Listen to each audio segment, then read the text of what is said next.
Aseptic processing, sterilizing food and packaging separately for shelf stability without refrigeration. Imagine you could take a carton of milk, leave it on your kitchen counter for 6 months, and have it taste perfectly fresh the moment you open it. It sounds like magic, but it's actually the result of a highly synchronized dance called aseptic processing. In traditional canning, you put food in a jar and boil the whole thing. It works, but the food often ends up overcooked.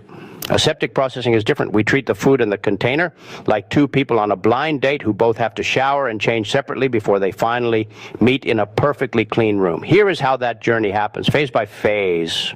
Phase 1, getting ready for the heat. Before any cooking happens, we have to get the raw product ready. Whether it's orange juice or creamy tomato soup, the ingredients are blended until they are perfectly smooth. Once blended, the liquid is pumped into the system and undergoes preheating. Think of this like a warm-up stretch before a sprint. We use heat exchangers to gently nudge the temperature up. This prevents the product from shocking when it hits the extreme heat in the next step and helps the whole machine run more smoothly. Phase 2, the flash sterilization, UHT. This is the most critical moment. To make food safe to sit on a shelf without a fridge, we need to kill off every single bacteria and spore. We use ultra-high temperature UHT treatment, which means heating the liquid to a blistering 135 degrees Celsius to 150 degrees Celsius. The trick is speed. We only hold it there for about 2 to 10 seconds. It's so fast that the bacteria die, but the flavor, vitamins, and color don't have time to degrade. Phase 3, the hold tube. After the product hits that peak temperature, it enters the hold tube. This isn't just any pipe. Its length is calculated down to the millimeter. The goal is to ensure that every single drop of liquid stays at that high temperature for the exact amount of time needed to be safe.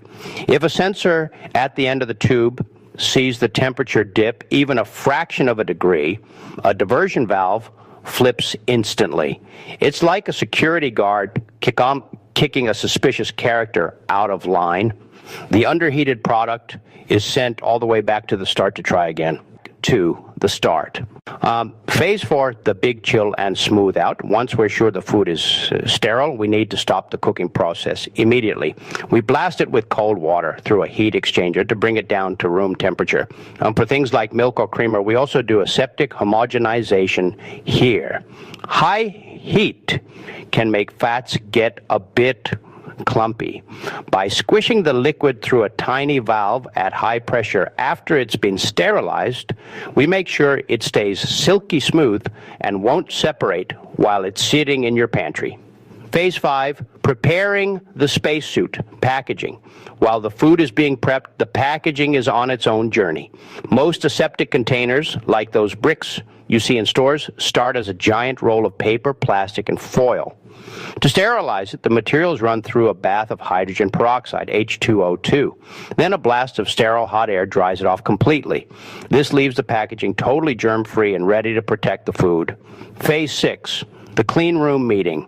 This is where the magic happens. The sterile food and the sterile packaging finally meet inside the aseptic filling zone. This zone is like a high-tech laboratory. We pump in extra filtered air to keep the pressure high, which ensures that no dirty outside air can sneak in. Inside this bubble, the packaging is folded into its box shape, filled with the sterile food, and sealed shut. Since there's no bacteria inside and no air can get in, the food is essentially frozen in time. Phase 7, the final seal and timeout. The box is sealed using heat or sound waves, ultrasonic welding, to fuse the layers together into a hermetic seal. This seal is so tight that even oxygen can't get through. Before these boxes head to the store, they usually go into quarantine.